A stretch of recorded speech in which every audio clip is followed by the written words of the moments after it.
পৃথিবীতে সব পোশাক সুন্দর, কিন্তু ভারতের শাড়ি এমন একটি পোশাক যাতে পৃথিবীর যে কোনো মহিলাকেই সুন্দর লাগবে।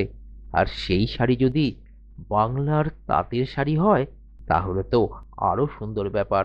সেই বাংলার তাঁতের শাড়ি খোঁজে আজ আমরা আবার বেরিয়ে পড়লাম কলকাতার কাছে শান্তিপুরের উদ্দেশ্যে।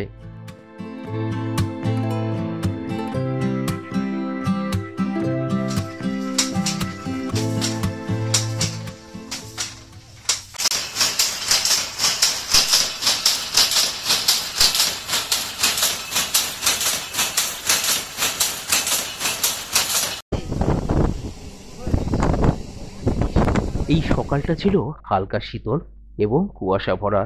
সেই কুয়াশা ভেদ করে আমাদের শিয়ালদাহ থেকে শান্তিপুরগামী ট্রেন আমাদেরকে নিয়ে এগিয়ে চলল আমাদের গন্তব্যের দিকে। এমনিতেই আমার ট্রেন যাত্রা এবং সেই সময় বাইরের প্রকৃতি খুব ভালো লাগে, কিন্তু এবারে এই কুয়াশার মাঝে প্রকৃতিকে দেখতে দারুণ লাগছিল। সেই প্রকৃতি দেখতে দেখতে আমরা পৌঁছে গেলাম আজকের আমাদের গন্তব্য শান্তিপুর।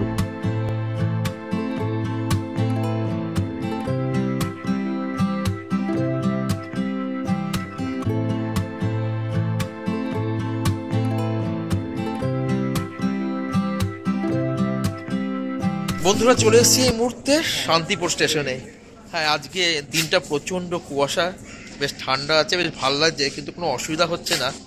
তা আমরা সেই গ্রুপে এসেছি, তবে আজকে বেশি লোক নেই, এসেছি দু একজন নতুন আছে। সেইখান থেকে আজকে আমরা যাব যেখানে তাঁত তৈরি হয়, সেই শান্তিপুরের বিখ্যাত তাঁত দেখতে। চলুন তাহলে সেখানে গিয়ে কথা হচ্ছে। ওকে। স্টেশন থেকে বাইরে বেরিয়ে এসে স্টেশনের বাইরের দোকান থেকে কিছু খাবার খেয়ে নিয়ে আমরা অটোতে উঠে বসলাম। এগিয়ে চললাম বেজপাড়া মাঠের উদ্দেশ্যে।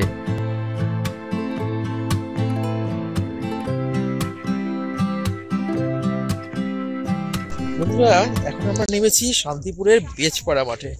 এই পেছনে দেখছেন খেলা হচ্ছে। এখন স্টেশন থেকে এই অবধি 20 টাকা করে ভাড়া পড়লো জনপ্রতি। এবার নেমে আমরা পাশ দিয়ে বেজপাড়া মাঠের সামনে নেমে তার বাঁ দিকে যে রাস্তা চলে গেছে, সেই রাস্তা দিয়ে আমরা এগিয়ে চলেছি। এইখানেই হচ্ছে গিয়ে কাপড়গুলো শুকানো হয়, তৈরি করে এই যে রং করে, ঠিক সেই জায়গাটা দেখার জন্য এখন আমরা এখানে চলে এসেছি, আপনাদেরকে দেখাতে নিয়ে এসেছি। ঠিক আছে, চলুন এখানে এগিয়ে গিয়ে এবার সেই জায়গাটা দেখি যেখানে কাপড়গুলোকে রং করে শুকানো হয়। ঠিক আছে, এটা খুব সুন্দর জায়গা নিয়ে এসেছি, দেখার মতো জায়গা। চলুন। দূর থেকেই কুয়াশা ভরা মাঠে দেখছিলাম তাঁতিরা তাদের তৈরি তাঁতের শাড়ি শুকোতে দিয়েছেন। বিভিন্ন রঙের বিভিন্ন সুন্দর কারুকার্যযুক্ত শাড়ি, যা আপনারা দোকান থেকে কিনে পড়েন, সেগুলোই এখন আমাদের চোখের সামনে।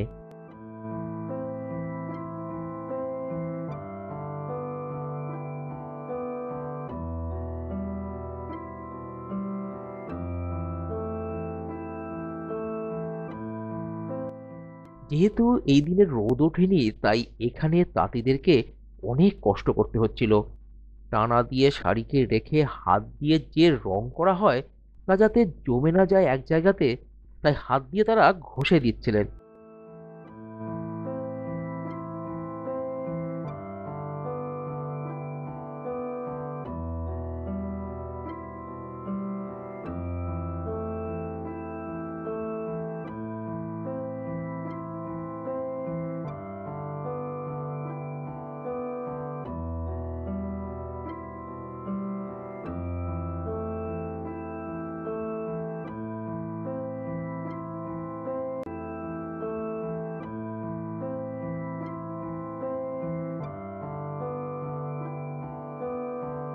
আমার পেছনে যে দেখছেন এই কাপড়গুলোকে যখন এখানে রং করে দেওয়া হয়, তারপর সেটাকে টান টান করে মেলে দেওয়া হয় শুকানোর জন্য।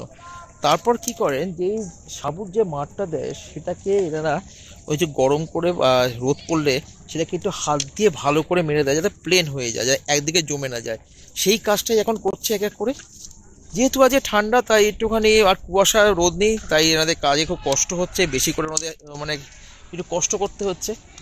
আর এই দিনেও আমরা এসেছি, বললেন যে রোদের দিনে আসলে নাকি ভালো হতো, কিন্তু যখন এসে পড়েছি তখন তাদের সেই কষ্টটাকে আরো ভালো করে তুলে ধরা যাক। ঠিক আছে, চলুন আরো ভালো করে দেখে নেওয়া যাক এখানে আর কি কি করা হয়।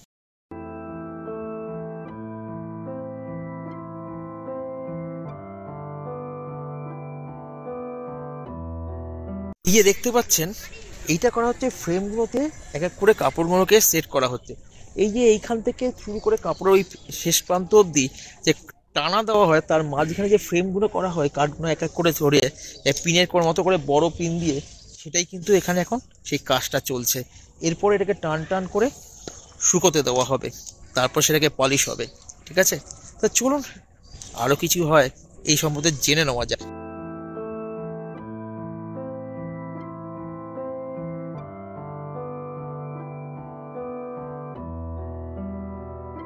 খুবই কষ্টকর কাজ, আর আমরা সবাই সেই কাজ একদম সামনে থেকেই দেখছিলাম। ছবিয়ে তুলে নিচ্ছিল সকলে, সেই কাজকে সম্মান জানিয়ে। এবারে আমরা এখান থেকে এরই সামনে যেখানে সুতো রং করা হয় সেখানে পৌঁছে গেলাম। এবার রাস্তা দিয়ে যাচ্ছি যেখানে সুতো শুকোতে দেওয়া হচ্ছে, হ্যাঁ রং করে সুতো শুকোতে দেওয়া হয়েছে সেই জায়গাটা এবার দেখতে যাচ্ছি। তারপর এইখান থেকে হাতের বোনা তার, সেটা দেখতে যাব একটু দূরে সেটা। তবে আগে এই সুতো যে রং করা হচ্ছে সেটা দেখে নিই, ঠিক আছে? চলুন, সামনেই কিন্তু। দূর থেকেই লক্ষ্য করলাম বিভিন্ন রঙের সুতো, যা শাড়ি তৈরির সময় লাগে, সেগুলোকে রং করে শুকোতে দেওয়া হয়েছে। একটি বাড়ির মধ্যে সেই কারখানা। আমরা সেখানে তাদের সাথে কথা বলে দেখে নিলাম কিভাবে সেই কাজটি করা হয়।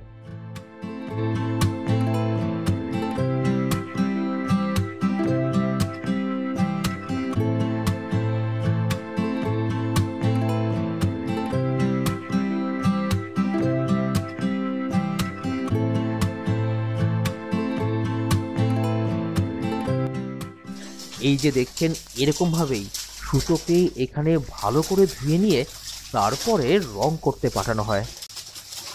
এখানে যেটা শুনলাম, পেছনে কি হয়, এই যে আমার পেছনে এই যে নতুন সুতোগুলো রাখা আছে, এই সুতোগুলোকে এইখানে কি করছে, পরিষ্কার জলে এটাকে মানে সেই সাবান জলের মতো করে চটকানো হচ্ছে। চটকে তারপর কি হচ্ছে, পেছনে ওই যে দেখছেন একটা পাত্রের মতো আছে, ওটা ব্লিচিং পাউডার রাখা আছে, ওখানে ব্লিচিং করা হয় সেটাকে। তারপর ওই গরম জলে ওইখানে রং দিয়ে ওটাকে রং করে ঘন্টাখানেক রেখে তারপরে এইখানে সেই জলটাকে ঝরিয়ে আবার শুকোতে দেওয়া হয়। এতটা কষ্ট করার পরে তবে গিয়ে সুতোটা কিন্তু রং হয়, আর সেই সুতো তারপরে তাঁতের ঘরে যায়। ভেবে দেখুন, খুব কষ্টকর কাজ কিন্তু। সত্যি, আপনারা যখন শাড়ি পরেন বুঝতেও পারবেন না যে এতটা কষ্ট করবার পরেই সেই শাড়িটা তৈরি করা হয়। এবার কিন্তু একবার ভেবে দেখবেন, তখন আপনাদের মনের মাঝেই এই বাংলার তাঁতের শাড়ির প্রতি আরো সম্মান বেড়ে যাবে।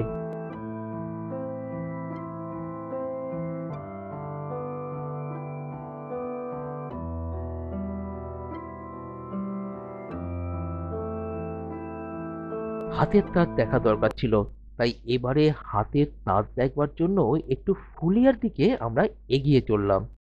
বন্ধুরা, আমরা সেই বেজপুরের মাঠ থেকে আবার চলে এসেছি ঘোরালিয়া মঠপাড়াতে। এইখানে রয়েছে হাতের তাঁত, শান্তিপুরের হাতের তাঁত, ঠিক সেইখানে চলে এসেছি, সেই কারখানায় এসেছি। এখন অবশ্য কাজ হচ্ছে না, কিন্তু তাঁতগুলো রয়েছে, সেই ছবিগুলোই আপনাদের দেখাই। ঠিক আছে, চলুন তাহলে সেই হাতের তাঁত কেমন দেখতে সেটা দেখে নেওয়া যাক।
গ্রামটার মধ্যে এগিয়ে চলছে, আর এই তাঁতের কাজ দেখছি, অসাধারণ লাগছে।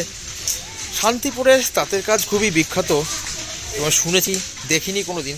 শাড়িগুলোকে দেখেছি, আমার মা পরেন, আমার ওয়াইফ যিনি আছেন তিনিও পরেন, আর বাকি মহিলাদেরও দেখেছি, কিন্তু নিজে কোথায় তৈরি হচ্ছে সেটাই প্রথম দেখলাম। অসাধারণ লাগবে। আপনারাও আসুন, দেখে যান, বেশ ভালো লাগবে। এখানকার লোকেরা বেশ ভালো, আপনারা চাইলে অনায়াসে তারা দেখতে দিচ্ছেন এবং তারা চাইছেন যে আপনারা দেখুন, কিন্তু হ্যাঁ, তাদের কাজে ডিস্টার্ব করবেন না কিন্তু, ঠিক আছে? এটা একটু মনে রাখবেন। আমাদের দেশের নারী শক্তির কথা বলা হয়ে থাকে। এখানে সেই শক্তির সামনা করলাম আমরা। তারাও পুরুষদের সাথে সমান তালে এই তাঁতের কাজ করছেন।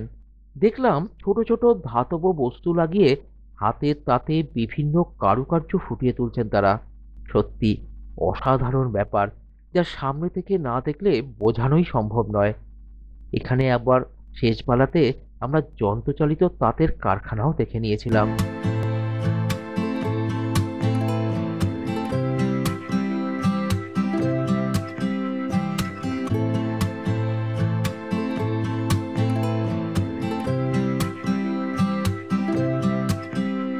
তাহলে বন্ধুরা, কেমন দেখলেন এই শান্তিপুরের এই তাঁতের শাড়ির কেমনভাবে তৈরি হচ্ছে সেই সম্পর্কে যে আমি জানালাম।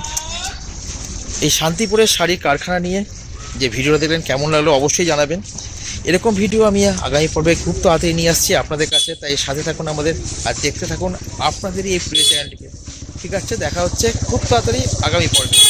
দিনের শেষে একটাই কথা বলার, ভালো থাকুন, সুস্থ থাকুন, সাথে আপনার পরিবেশকে পরিষ্কার রাখুন, সাথে নিজের মন যেটা বলছে সেটাই করুন, নিজের সাথে সবার মনে আনন্দ ছড়িয়ে দিন।